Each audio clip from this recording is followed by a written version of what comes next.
आपण बघू शकतो की मंदिरात अनेक घंटा इथे बांधल्या गेल्यात. तर ह्या मंदिराचं नाव सुद्धा घंटेश्वर हनुमान मंदिर आहे. नाव कसं पडलं आणि भाविकांची कशा पद्धतीने ही श्रद्धा आहे की घंटा का बांधल्या जातात? पूर्वी मंदिराचं नाव श्री हनुमान मंदिरच होतं, परंतु भाविकांची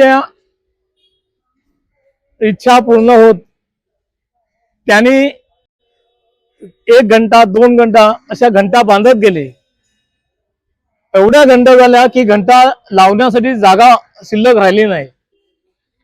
मग आम्ही विचार केला की जर एवढ्या घंट्या नवसाच्या ज्या घंट्या येतात आहेत आणि ह्या इथे बांधल्या जातात आहेत, तर का नाही आपण आपल्या देवाचं नाव श्री घंटेश्वर हनुमान ठेवावं.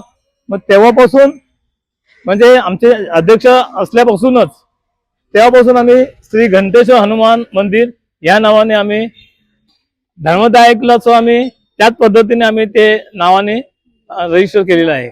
संपूर्ण व्हिडिओ लालबागची सिद्धी या चॅनलवर नक्की बघा.